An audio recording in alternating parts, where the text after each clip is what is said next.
ఆదరణకరమైన యేసయ్య మాటలు విందాము. ప్రియులారా, ఈరోజు దినాన్ని వాక్యాన్ని మనం చూసుకోవాల్సింది ఏంటంటే, యేసు ప్రభువారంట గొప్ప గొప్ప కార్యాలు చేస్తారు. దేంతో చేస్తారు గొప్ప గొప్ప కార్యాలు అంటే? చిన్న చిన్న వాటితోనే గొప్ప కార్యాలు చేస్తారు.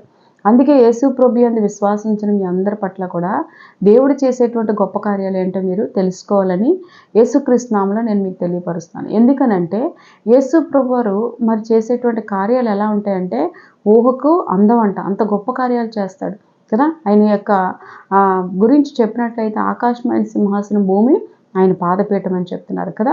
అంత గొప్ప దేవుడు యేసు ప్రభువారు. ఈరోజు మీరు కలిగి ఉన్న సమస్యలు ఏవైనప్పటికీ కూడా మీరు ఆయన యందు పూర్తిగా నమ్మకం ఉంచితే ఖచ్చితంగా మీ కార్యాలు దేవుడు చేస్తాడు. ఎందుకనంటే నమ్ముటనే వల్ల అయితే నమ్మువారికి సమస్తము సాధ్యం. ఎందుకు చేయలేదు? బైబిల్లో యేసు ప్రభువారు అనేక మందికి అనేక అద్భుతాలు చేసినట్టుగా మనం చూస్తున్నాం. మరి మీ జీవితంలో ఎందుకు జరగదు? ఖచ్చితంగా దేవుడు చేస్తాడు. మరి వాళ్ళు ఎలా ప్రార్థించారు, వారు ఎలా విశ్వాసం ఉంచారు, వారు ఎలా యేసు ప్రభు మార్గంలో నడిచారో అది మీరు తెలుసుకొని ఆ రకంగా మీరు జీవించి ఆ రకంగా మీ సమస్యల్ని మీరు కలిగి ఉండేది ప్రార్థనలు ఎత్తుపట్టుకుంటే ఖచ్చితంగా దేవుడు మీ సమస్యలన్నీ కూడా విడుదల చేస్తాడు. కనుక యేసు ప్రభు వారు అద్భుతం చేసే దేవుడు అనే సత్యాన్ని తెలుసుకొని అద్భుతమైన మార్గం గుండా మీరు నడవాలని మీకు నేను తెలియపరుస్తున్నాను. పిల్లరా, బైబిల్లో చూసినట్లయితే ఆదికాండం 2వ అధ్యాయము 7వ వచనంలో మనం ధ్యానించినట్లయితే, దేవుడైన యెహోవా నేల మట్టితో నరుని నిర్మించి వాని నాసికారంధ్రంలో జీవవాయువు ఊదగా నరుడు జీవాత్మ అయెను. చూసారా, దేవుడు నేల మట్టితోటే నరుని సృజించాడు. ఈరోజు మనము దేవుడు మట్టితో మన నరుని సృజిస్తే ఈరోజు మట్టి అంటే పెద్ద ఏమీ కాదు అంతే కదా. మట్టి అంటే ఈ రోజుల్లో అంత పర్టికులర్గా మనం కాళ్ళ కింద మట్టి ఉంటుంది ఎప్పుడు కూడా. అలాంటి తక్కువ చేయబడే పరిస్థితిలో ఉన్న మట్టితోటే దేవుడు నరుణ్ణి సృజించాడు.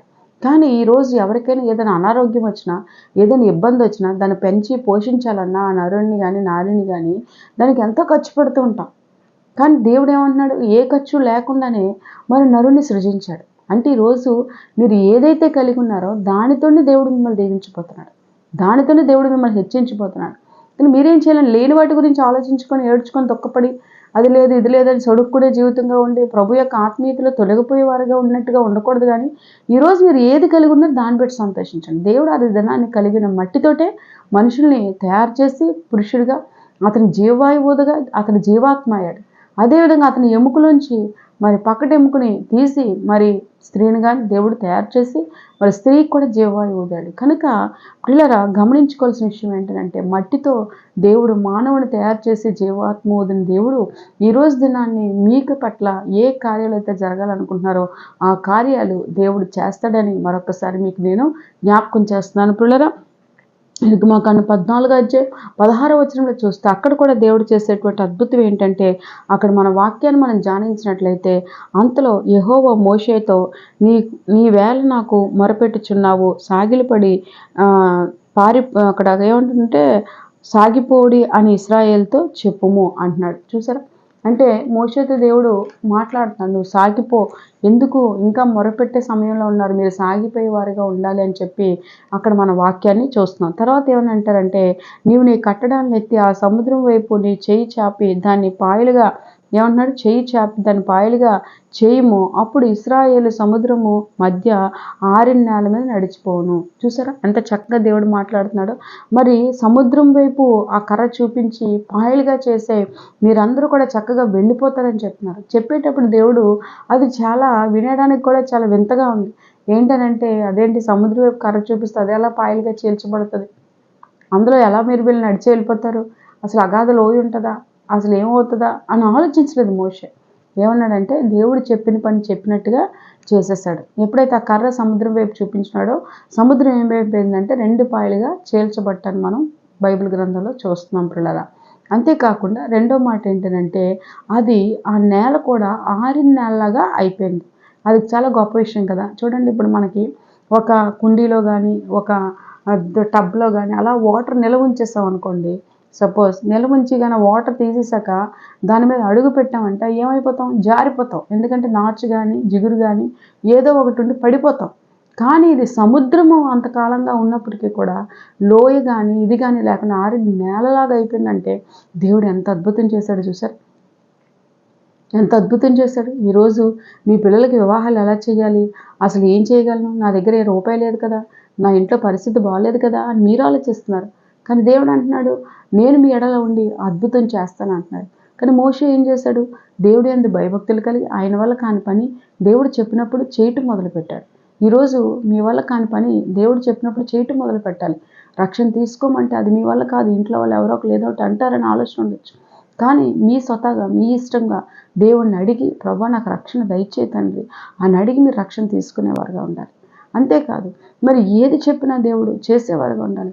ఆ కర్ర తీసుకొని సముద్రం వైపు చూపించినప్పుడు మరి వెంటనే సముద్రం 2 పాయలుగా చీల్చిన అలా దేవుడు ప్రతి వారం కూడా ఈ దేవుని సన్నిధికి రామ్మా, ప్రతిసారి దేవుని సన్నిధిలో మొరపెట్టు, దేవుని కార్యం చేస్తాడని చెప్పినప్పుడు ఎన్ని ఆటంకాలు ఉన్నా అవన్నీ కూడా పక్కన పెట్టి దేవుని సన్నిధికి వస్తూ ఉంటే మీరు ఎదురు చూస్తున్నటువంటి ఆ కార్యాలు, ఆ వివాహాలు అవ్వచ్చు, ఏదైనా అవ్వచ్చు, కార్యాలు దేవుడు సఫలం చేస్తుంది. నమ్మండి పరిపూర్ణంగా. వాళ్ళతో వీళ్ళతో ఏకీభించి మళ్ళీ మధ్యలో అవిశ్వాసం మాటలు మీరు మాట్లాడకూడదు. ఎందుకనంటే ఇది జరుగుతుందో జరగదు, అది ఎలా జరుగుతుందో అన్న ఆలోచన మనకు అవసరం లేదు. ఎందుకంటే దేవుడే మిమ్మల్ని సృష్టించాడు కాబట్టి మీ యొక్క లాలన పాలన చూసేటువంటి శక్తి, కృప దేవుడికి ఉంది. కాబట్టి మీరు ఏం చేయాలంటే పరిపూర్ణమైన భక్తి కలిగిన జీవితంలో మీ ప్రతి పరిస్థితిని ఆయనకి మీరు అప్పగించుకునేవారుగా ఉండాలని ఈ సమయంలో దేవుడు మనకి జ్ఞాపకం చేస్తున్నాడు పిల్లరా. అయితే బైబిల్లో ఏమనుందంటే మరొక అద్భుతం మోషే పట్ల అక్కడ చేసినప్పుడు, నీవు కర్రని ఎత్త సముద్రం వైపు చాచి నీ చెయ్యి చాచి దాన్ని పాయలుగా చేయమన్నప్పుడు ఇశ్రాయేలు వాటి మధ్య నడిచిపోతారు అన్నట్టుగానే వాళ్ళు నడిచి ప్రశాంతంగా వెళ్ళిపోయారు పిల్లరా. మరొక మాట ఏమనుందంటే, ఇంకొక అద్భుతం ఏంటంటే న్యాయాధిపతులు 7వ అధ్యాయం 19 నుంచి 23 వచనాలు ధ్యానించినట్లయితే అక్కడ ఏమని ఉంటుందంటే, మొదట కావలి వారు ఉంచబడగానే గిద్యోను అతనితోనున్న 100 మంది దండుపాలెంలో కొట్టుకొని పోయి బోరలను ఊది తమ చేతులతో కొండను పగలగొట్టిరి.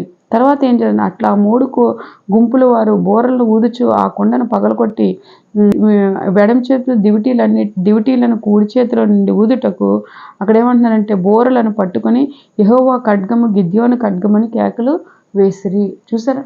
అంటే ఇక్కడ దేవుడు కొండ ద్వారా గిద్యోను యుద్ధంలో జయించడానికి ఏం చేశాడంట?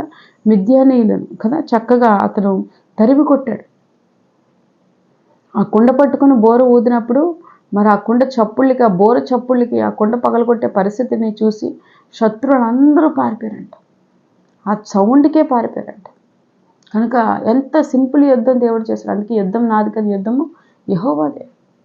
కనుక ఈరోజు మీ ఇంట్లో ఏ యుద్ధ పరిస్థితులు ఉన్నప్పుడు కూడా దేవుడు ఏమని చెప్తున్నాడు అంటే, దేవుడి మీద మీరు ఆనుకున్నప్పుడు, పూర్ణ హృదయంతో పూర్ణ మనసుతో దేవుడి మీద మీరు ఆధారపడినప్పుడు, గిద్యోనికి జయమిచ్చిన దేవుడు మీకు ఎందుకు ఇప్పుడు ఖచ్చితంగా ఇస్తాడు. మీరు ఎప్పుడు కూడా మీ బాధతో మీరు నాకు ఎవరు సహాయం చేస్తారని ఎదురు చూడడం కాదు. సహాయం చేసి దేవుడిని తెలుసుకోండి. గణపరుస్తూ, మహింపరుస్తూ, ప్రార్థిస్తూ, విన్నపించుకుంటూ మీరు దేవుని కొరకు ఎదురు చూస్తే గిద్యోనికి జయమిచ్చిన దేవుడు మీకు కూడా ఖచ్చితంగా జయమిస్తాడు. మరొక మాట ఏమని అంటే అక్కడ చూసినట్లయితే అక్కడ వారిలో ప్రతి వాడును తన చోటున దండు చుట్టూ నిలిచి ఉండగా ఆ దండు వారందరూ పరిగెత్తుచు కేకలు వేయిచు పారిపోయారు. ఆ 300 మంది బోరలను ఊదినప్పుడు యెహోవా దండమంతిట్లో ప్రతివాని ఖడ్గమును వాని పొరుగు వాని మీద త్రిప్పును. దండు అక్కడ ఏమని ఉంటుందంటే శరాతు వైపునకు నన్ను బెత్షెబా వరకు తాపాను నొద్దనున్న పారిపోయిరి కదా. కనుక మీరు వాక్యములు ఏమని సెలవిస్తున్నారంటే వాళ్ళందరూ కూడా మరి పారిపోయినట్టుగా దేవుడు కార్యం చేశాడు. ఎంత చక్కటి యుద్ధం దేవుడు బిడ్డలకి జ్ఞానం ఇచ్చి దేవుడు నడిపించు. ఈరోజు మీ దేవుడిని మీ సమస్యను జయించాలంటే గిద్యోను ఎలా మొరపెట్టాడో దేవుడికి అలా మొరపెట్టి దేవుడి జ్ఞానంతో మీరు నింపబడి దేవుడు ఏం చెప్తున్నాడో అది మీరు చేసేవారుగా ఉంటే దేవుడు కార్యాలు చేస్తాడు. మరొకటి ఏంటంటే గాడిద ఎముకతో మరి సంసోను ఏం చేశాడంటే 1000 మంది ఫిలిస్తీయుల్ని ఓడించినట్టుగా కూడా అద్భుతం చేశాడు. ఎంత గొప్ప అద్భుతం కదా అది. అక్కడ కూడా వాక్యంలో న్యాయాధిపతి 15 అధ్యాయం 14 నుంచి 16 వచనాలు ధ్యానించినట్లయితే అక్కడ ఉంటుంది ఆ వాక్యం. కనుక ఈ విషయం తెలుసుకుని మనము ఏం చేయాలంటే దేవుడు మీరు అద్భుత కార్యాలు ఖచ్చితంగా చేస్తాడు. మరి అక్కడ చూసినట్లయితే సంసోను వాక్యంలో అతడు లేహీకి వచ్చే వరకు ఫిలిస్తీయులను అతను ఎదుర్కొని కేకలు వేయగా యెహోవా ఆత్మ అతని మీదకి బలముగా వచ్చినందున అతని చేతులకు కట్టబడిన తాళ్ళు అగ్ని చేత కాల్చబడి జనపనార వల్ల ఆయన సంఖ్యలను అతని చేతులు మీద నుండి విడిపోయాను. అతడు గాడిద యొక్క పచ్చి దవడ ఎముకను కనుగొని చేయి చాచి పట్టుకొని దాని చేయి మనుషులను ఏం చేశారంటే 1000 మంది మనుషులను చంపినట్టు బైబిల్ సెలవిస్తుంది. తర్వాత అతడు సంసోను గాడిద దవడ ఎముకతో ఒక కుప్పను 2 కుప్పలుగాను నేను చంపి ఉన్నాను, గాడిద దవడ ఎముకతో 1000 మందిని నరులను చంపి ఉన్నాను అన్నాడు. చూసారా? కనుక దావీదు మరి ఇక్కడ సంసోను చూసినట్లయితే ఎంత చక్కగా యుద్ధాన్ని జయించాడు. చూసారా? దేవుడు ఆత్మకున్న బలం. ఇక్కడ మీరు నేర్చుకోవాల్సింది ఏంటంటే దేవుని ఆత్మను పొందుకోవాలనే విషయాన్ని కూడా తెలుసుకోవాలి. అద్భుతాలు ఎలా జరుగుతాయంటే దేవుని ఆత్మను కూడా మీరు పొందుకోవాలి. చాలామంది దేవుని ఆత్మ అంటే తెలియదు. ఆత్మ లేనివాడు నావాడు కాదని బైబిల్ సెలవిస్తుంది. కనుక ఆత్మ ఉండాలి మీలో. ఆత్మ ఉండాలి అని అంటే దేవుడు ఆజ్ఞ చెప్పిన మీరు నడవాలి. దేవుడు ఆజ్ఞ ఎలా చెప్తుందో అలా నడిస్తేనే దేవుని ఆత్మను మీరు పొందుకుంటారు. దేవుని ఆత్మను ఒకవేళ మీరు పొందుకోలేక ఇంకా మీరు కార్యాలు చూడలేకపోతున్నారేమో, దేవుడు ఆత్మను పొందుకోవాలని చెప్పి దేవుని మీరు అడుగుదురుగాక.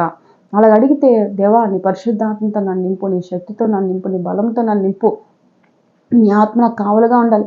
ఇదిగో సంసోను పట్ల ఎంత అద్భుతం చేసావు, గాడిద ఎముకతో మరి పచ్చి దవడ ఎముకతోటే 1000 మంది ఫిలిస్తీన్ని జయించేటువంటి సంసోనికి శక్తినిచ్చి నడిపించావు కదా, నాకు కూడా ఇవ్వండి ప్రభువా, నీకు శక్తినివ్వు ప్రభువా అని చెప్పి, నీ ఆత్మతో నన్ను నింపండి ప్రభువా అని చెప్పి మీరు దేవుడిని అడగాలి.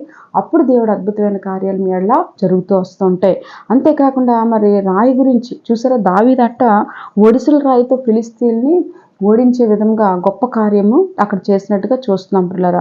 1 సమూయేలు 17 అధ్యాయము 49 నుంచి 51 వచ్చిన వరకు మీరు ధ్యానించినట్లయితే, తన సంచిలో చెయ్యి వేసి అందులో నుండి రాయి ఒకటి తీసి ఒడిసెలతో విసిరి ఆ ఫిలిస్తీన్లను నుదుటి కొట్టెను. ఆ రాయి వాడు నేలను బోర్లో పడిపోయాడంట. తర్వాత ఏమంటే, దావీదు ఫిలిస్తీన్లను కంటే బలాఢ్యుడైన ఖడ్గము లేకయే ఒడిసెలతోనూ రాతితోనూ ఆ ఫిలిస్తీన్లను కొట్టి చంపెను అని బైబిల్ సెలవిస్తుంది. వాడు బోర్ల పడగా దావీదు పరిగెత్తిపోయి ఫిలిస్తీన్ల మీద నిలబడి వాడి కత్తి వరదను దూసి దానితో వాడిని చంపి వాని తలను తెగవేసెను. ఫిలిస్తీన్లు తమ శూరుడు చచ్చుట చూచి పారిపోయారు.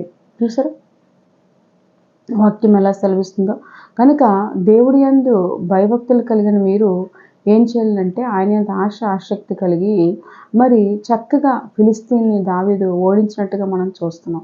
మీ జీవితాల్లో కూడా శత్రువు బాధని మీరు కలిగి ఉన్నారా? దావీదు యొక్క బలం ఏంటి అంటే, దావీదు బలము దేవుణ్ణి ఎక్కువగా స్తుతిస్తాడు. అందుకే నేను చెప్తాను ప్రతి ఒక్కరికి కూడా, ఎక్కువగా మన సమస్యలు ఉండే విధంగా దేవుణ్ణి ఎక్కువగా స్తుతించేవారుగా ఉండాలి. దావీదు ఉదయాన్నే లేచి దేవుని స్తుతిస్తూ ఉంటాడు, ప్రార్థిస్తూ ఉంటాడు.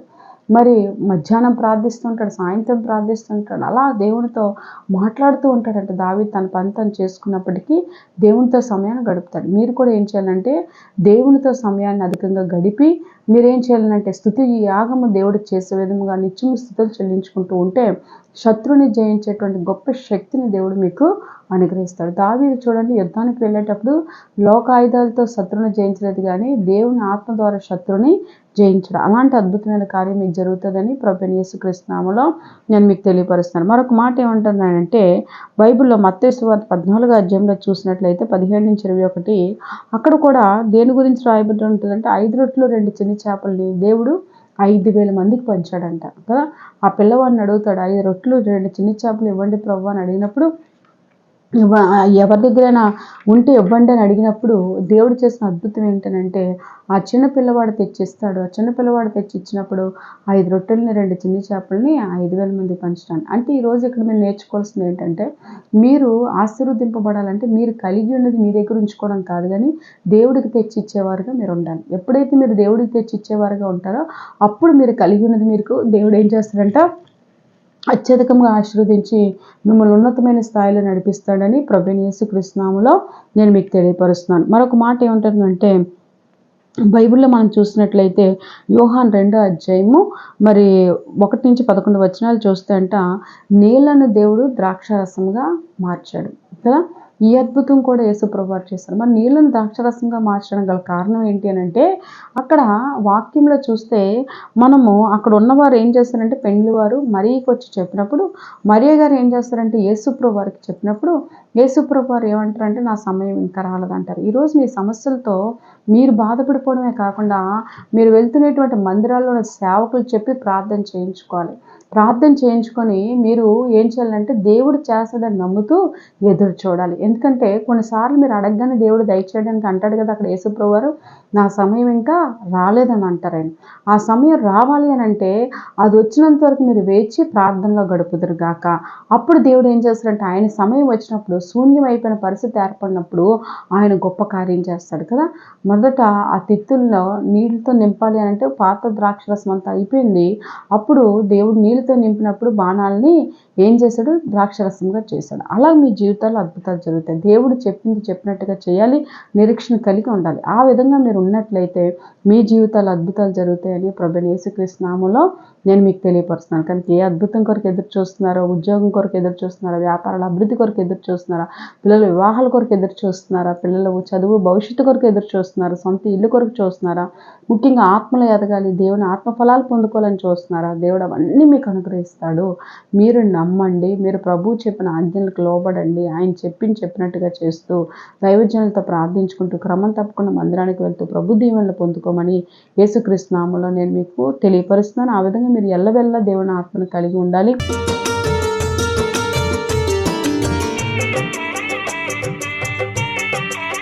కనుక మీ కొరకు ప్రార్థన చేస్తాను. మహోన్నతుల కుటుంబాలను దీవించి ఆశీర్వదించి ప్రతి అవసరతని తీర్చమని యేసయ్య నీకు వందనాలు ప్రభు. ప్రతి అవసరతని యేసుక్రీస్తు నామములో తీర్చమని యేసు నామములో అడుగుచున్నాం తండ్రి, ఆమేన్.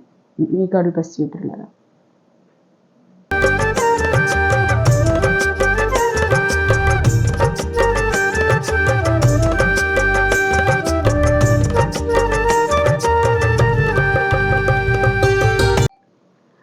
ప్రియులారా, క్రీస్తునందు ఆత్మీయులని మీకు క్రీస్తునామములో శుభాభివందనాలు తెలియపరుస్తున్నాను. ఈరోజు దినాన్ని చాలామంది ప్రార్థనా విన్నపాలు కోరి ఉన్నారు. మీ కొరకు మేము ఒక ప్రత్యేకమైన ప్రార్థన చేయాలని ఆశపడుతున్నాం. మరి ముఖ్యంగా సౌందర్య గారి ప్రార్థనా విన్నపాన్ని కోరి ఉన్నారు. విజయనగరం నుంచి భర్త అక్రమ సంబంధం నుంచి విడుదల కావాలని ఖచ్చితంగా ప్రార్థన చేస్తామండి. డేవిడ్ రాజు గారు కూడా ప్రార్థన విన్నపాన్ని పల్నాడు నుంచి కోరి ఉన్నారు. బాబు పాప భవిష్యత్తు గురించి ప్రార్థన చేయమన్నారు. మీ కొరకు మేము ప్రార్థన చేయడం జరుగుతుందండి. మహోన్నతుడా నీకు వందనాలు తండ్రి. యేసుక్రీస్తు నామములో ప్రార్థన చేస్తున్నాను తండ్రి. సౌందర్య గారి భర్త గారికి ఉన్నటువంటి చెడు వ్యసనాల నుంచి సంపూర్ణమైన విడుదల దయచేయండి. ముట్టుకొని స్వస్థపరచండి. నీ దైవిక స్వస్థత నీ కుమార్తెకు దయచేయమని అడుగుతున్నాం తండ్రి. అట్టి విధంగానే ప్రభు తన భర్త గారిలో ఆ చెడు వ్యసనం నుంచి సంపూర్ణమైన విడుదల దయచేయండి. మరి ముఖ్యంగా డేవిడ్ రాజు గారి గురించి ప్రార్థన చేస్తున్నాను. పిల్లల భవిష్యత్తు చదువుల్లో ఘనమైన విజయాన్ని ఇవ్వండి ప్రభు. నాయన నీ కుమారులతో మీరు మాట్లాడి దర్శించి అయ్యా మంచిగా వాళ్ళని చదివించమని యేసయ్య నామములో అడుగుతున్నాం తండ్రి, ఆమేన్. ప్రైజ్ ది లార్డ్ అండి. దేవుడు మీ ఎడల గొప్ప కార్యాలు చేయబోతున్నారు. అలాగే రాజు అనేటువంటి అతను ప్రార్థన విన్నపాన్ని కోరి ఉన్నారు పాత గాజువాక నుంచి. మరి ఫైనాన్షియల్ ప్రాబ్లమ్స్ నుంచి విడుదల కావాలని, అదేవిధంగా నీలిమ గారు నరేష్ అనేటువంటి వారు కోరి ఉన్నారు. మరి వైఫ్ అండ్ హస్బెండ్ ఏంటంటే ఇద్దరు ఆరోగ్యంగా ఉండి కడుపు నొప్పి స్వస్థత పొందుకోవాలని ప్రార్థన విన్నపాన్ని కోరి ఉన్నారు. తర్వాత విమలమ్మ గారు కూడా ప్రార్థన విన్నపాన్ని కోరి ఉన్నారు హిందూపూర్ జిల్లా నుంచి. మరి పాప పరిశుద్ధాత్మ మరి ఇంట్లో నుండి వెళ్ళిపోయి చాలా కాలం అయిపోయింది, తిరిగి రావాలని ప్రార్థన విన్నపాన్ని కోరి ఉన్నారు. ప్రార్థన చేయటం మీకోసం జరుగుతుంది పిల్లరా. ప్రభు రాజు గారిని బట్టి ప్రార్థన చేస్తున్నాను తండ్రి. వారికున్న ఫైనాన్షియల్ ప్రాబ్లమ్స్ నుంచి ఆయన గాజువాక నుంచి ప్రార్థన చేసి అడుగుతున్నారు ప్రభు. యేసు నామంలో వాళ్ళకున్న ఫైనాన్షియల్ ప్రాబ్లమ్స్ సంపూర్ణమైన విడుదల దయచేయమని అడుగుతున్నాను తండ్రి. నీకు స్తోత్రం చెల్లించుకుంటున్నాను. అట్టి విధంగా నీలిమ గారి గురించి ప్రార్థన చేస్తున్నాను ప్రభు.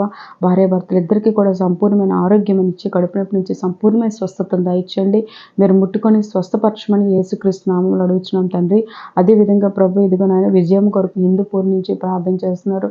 ఆ విన్నపాన్ని అడిగి ఉన్నారు ప్రభు. నాయన ఆ బిడ్డకున్న సమస్యల నుంచి సంపూర్ణమైన విడుదల దయచేయండి ప్రభు. పాప ఎక్కడికైతే వెళ్ళిపోయిందో తిరిగి రావడానికి ఆజు కనబడడానికి కృప దయచేయండి అయ్యా. ఇంకా ఏ సమస్యలు అయితే వరకు ఉన్నాయో ఆ సమస్యలన్నిటి నుంచి వాళ్ళని విడిపించి రక్షించి మనోధైర్యాన్ని ఇచ్చి నడిపించండి.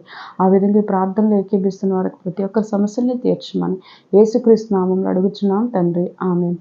పిల్లరా, దేవుడు మీ ఎడల గొప్ప కార్యాలు చేయబోతున్నారు. నిరీక్షణ కలిగి దేవుడి యందు కార్యం కొరకు ఎదురు చూస్తూ ఉండండి పిల్లరా.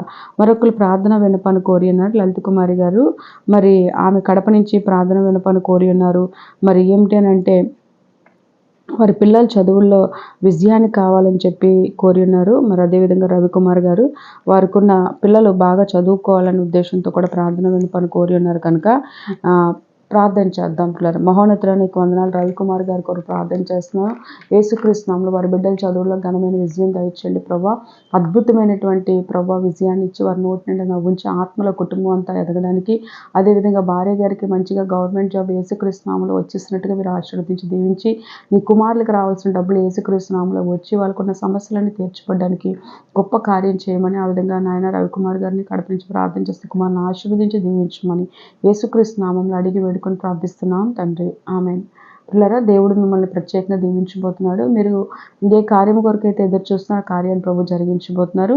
మరి అదేవిధంగా మహేంద్ర గారు వరంగల్ నుంచి ప్రార్థన విన్నపాన్ని కోరి ఉన్నారు. ఇల్లు స్థలం రావాలని చెప్పి ప్రార్థన చేయమన్నారు. అదేవిధంగా మంగమ్మ గారు బాపట్ల నుంచి ప్రార్థన కోరి ఉన్నారు. అమ్మాయి ఆరోగ్యం కొరకు, కొడుకు కోడలు ఐక్యతగా ఉండి వారికి సమస్యలు తీర్చబడాలి, ఆమెకు ఆరోగ్యం కావాలని మరి ఇప్పుడు వారు ప్రార్థన చేయడం జరుగుతుంది. పిల్లలు సంసోన్ గారు కూడా ప్రార్థన విన్నపాన్ని తెనాల నుంచి కోరి ఉన్నారు. ఛాతి కింద మరి నొప్పి వస్తున్న పాపకు నరాల నొప్పి నుంచి విడుదల కావాలని ప్రార్థన కోరి ఉన్నారు. ప్రార్థన చేయడం జరుగుతుంది. పిల్లరా, దేవానికి వందనాలు తండ్రి. మహేంద్ర గారు ప్రభు ఏ సమస్యతో అయితే ప్రార్థన చేసి కోరి ఉన్నారు, ఇల్లు కావాలి, ఇంటి స్థలం కావాలని యేసుక్రీస్తు నామములో నీ కుమారులకి ప్రభు ఇంటి స్థలం వచ్చేటట్టుగా సహాయం చేయండి. అద్భుతమైన కార్యం జరిగించండి ప్రభు. మంగమ్మ గారు కూడా ప్రార్థన విన్నపాన్ని బాపట్ల నుంచి కోరి ఉన్నారు ప్రభు. యేసుక్రీస్తు నామములో వాళ్ళ పాప భార్యాభర్తలు ఐక్యతగా, ప్రేమగా, సమాధానంగా ఉన్నట్టుగా, అంతేకాని పాపకు సంపూర్ణమైన ఆరోగ్యం దయచేయండి. ఇంట్లో ఉన్న సమస్యలన్నిటి నుంచి సంపూర్ణమైన విడుదల దయచేయమని అడుగుతున్నాను తండ్రి. నీకు స్తోత్రం నాయన. సంసోన్ గారు కూడా ప్రార్థన చేస్తున్నాం తెనాల నుంచి ప్రభు. నాయన వాళ్ళ పాపకి నాయన ఆ యొక్క నరాల నొప్పి నుంచి సంపూర్ణమైన స్వస్థత ఇచ్చి అద్భుతమైన స్వస్థత కార్యం జరిగించండి ప్రభు. అనేక మందిని ముట్టుకొని స్వస్థపరిచిన దేవుడు నాయన. కుటుంబంలో ఉన్న సమస్యలన్నిటి నుంచి విడిపించి గొప్ప కార్యం వారి జీవితంలో జరిగించమని యేసుక్రీస్తు నామములో అడిగి వేడుకొని ప్రార్థిస్తున్నాం తండ్రి. ఆమేన్. ప్రియులారా, మరి మహేంద్ర గారిని, వారి మంగమ్మ గారు, మీరు అందరినీ కూడా దేవుడు మిమ్మల్ని ప్రత్యేకంగా దీవిస్తున్నారండి. మీరు వేచి ఉండే దేవుడు అద్భుతమైన కార్యాలు మీ ఎడల చేయబోతున్నారు. అలాగే ఖమ్మం నుంచి అరుంధతి గారు ప్రార్థన విన్నపాన్ని కోరి ఉన్నారు. ప్రియులారా, మరి కుటుంబం అంతా రక్షణలో నడిపింపబడి ఆరోగ్యంగా ఉండాలని, అనారోగ్య సమస్యల నుంచి దేవుడు విడుదల దయచేయాలని జ్ఞానేశ్వరి గారు కూడా ప్రార్థన విన్నపాన్ని కోరి ఉన్నారు. వారి కొరకు వివాహం జరగాలని ప్రార్థన చేస్తాం. పిల్లరా, మహోన్నతుడానికి వందనాలు చెల్లించుకుంటున్నాను ప్రభు. అరుంధతి గారు ప్రభు ఆరోగ్యాలు దయచేయండి, ఇంట్లో అందరికీ రక్షణ దయచేయండి ప్రభు. నీకు వందనాలు చెల్లించుకున్నాను. కుమార్తె పట్ల గొప్ప కార్యాలు జరిగించండి ప్రభు. జ్ఞానేశ్వరి గారు కూడా ప్రభు బాబుకి వివాహం జరిగేటట్టుగా వారు కొన్ని సమస్యల నుంచి విడుదల దయచేయండి. అటు విధంగా నిధిగా ప్రభు యేసు నామములో పావని గారి గర్భఫలాన్ని మరి విశాఖపట్నం నుంచి కోరి ఉన్నారు ప్రభు. సంపూర్ణంగా ఆమె గర్భఫలం తెరవబడడానికి, ఆమె నోటి నిండా నవ్వున్నట్టుగా అద్భుతమైన గొప్ప కార్యం జరిగించండి ప్రభు. తండ్రి నీకు వందనాలు. భర్త గారు రక్షణలోకి వచ్చేటకు సహాయం చేయండి. మరి ముఖ్యంగా ప్రార్థిస్తున్నాను తండ్రి. నీకు వందనాలు ప్రభు. ఆశ్చర్యకరుడ జగదీష్ అనేటువంటి మరి కుమారుల యొక్క వివాహం త్వరగా జరగడానికి సహాయం చేయండి. ఆటంకాలన్నీ తొలగించండి. మంచి బిడ్డతో, నువ్వు ఏర్పాటు చేసిన బిడ్డతో నాయన జాన్ గారికి వివాహం జరగడానికి సహాయం చేయండి. కుమారులతో మాట్లాడి దర్శించి ఘనమైన వివాహాన్ని నువ్వు చేస్తున్నావు తండ్రి. నీకు వందనాలు. ఇంకా ఇదిగో ప్రభు వివాహాలు జరగలేదని ఎంతమంది ఎదురు చూస్తున్నారో, గర్భఫలాలు లేవని ఎవరైతే బాధపడుతున్నారో నాయన వాళ్ళ పట్ల గొప్ప కార్యాలు జరిగించి వివాహాలు జరగవలసిన బిడ్డలు త్వరగా వివాహాలు జరగాలి ప్రభు. గర్భఫలం లేని బిడ్డలకి ప్రభు గర్భాన్ని తెరిచి వారి నోటి నిండా నవ్వుంచి అయ్యా నాయన వారి సంతానం ఆశీర్వదింపబడినట్టుగా నీవు గొప్పగా అద్భుతం చేయండి ప్రభు. ఆ విధంగా అందరినీ బ్లెస్ చేయమని యేసుక్రీస్తు నామములో అడిగి వేడుకొని ప్రార్థిస్తున్నాం తండ్రి. ఆమేన్. మరి ప్రియులారా, దేవుడు మీ అందరి ఎడల కూడా ఆయన మహిమగల కార్యం చేసి ఆయన నామాన్ని మీరు మహింపరిచే విధంగా ఆయన చేయబోయే కార్యం కొరకు ఎదురు చూస్తూ నిరీక్షణ కలిగి ఉండండి ప్రియులారా. మరొక మాట ఏంటంటే, రామకృష్ణ గారు కడప నుంచి ప్రార్థన విన్నపాన్ని కోరి ఉన్నారు. ఆరోగ్యం బాగోవాలని చెప్పి బాలాజీ గారు కూడా మరి ప్రార్థన విన్నపాన్ని కోరి ఉన్నారు. ఆదిలాబాద్ నుంచి మరి చెయ్యి పనిచేయట్లు, కాళ్ళు చేతులు పనిచేసి స్వస్థత పొందాలని, లక్ష్మీ గారు అనకాపల్లి నుంచి పాపకి దురాత్మ నుంచి విడుదల కావాలని ప్రార్థన విన్నపాన్ని కోరి ఉన్నారు. కనుక మరి మీ కొరకు ప్రత్యేకమైన ప్రార్థనలు చేయడం జరుగుతుంది పిల్లరా. మహోన్నతుడా నీకు వందనాలు, స్తుతులు, స్తోత్రాలు చెల్లించుకుంటున్నాను ప్రభా. అద్భుతాల ఆశ్చర్యకార్యాలు జరిగించే దేవుడు నాయన. లక్ష్మీ గారికి ప్రభా పాపకున్న దురాత్మ శక్తుల నుంచి విడుదల దయచే ప్రభా. ఆయా అనకాపల్లి నుంచి ప్రార్థన విన్నపాన్ని కోరి ఉన్నారు. గొప్ప కార్యం జరుగును గాక. అట్టి విధంగా ఇదిగో ప్రభా రామకృష్ణ గారిని బట్టి కూడా స్తోత్రం నాయన. నీ కుమారులను దీవించండి, ఆశీర్వదించండి, ప్రతి సమస్య నుంచి విడుదల దయచేయండి. అయినా మీరు ఆశీర్వదించమని అడుగుతున్నాను తండ్రి. సంపూర్ణమైన ఆరోగ్యాలు దయచేయండి ప్రభా.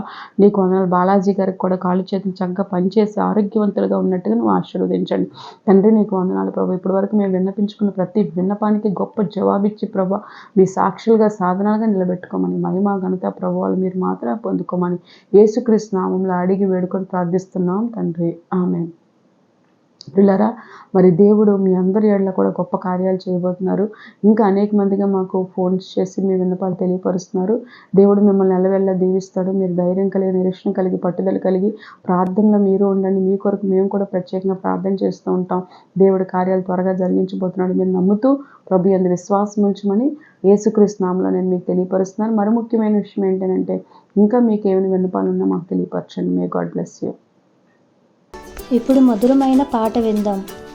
దావీదు పొందుకున్న అభిషేకం సౌలు కంటే 10,000 ఘనత పొందెను.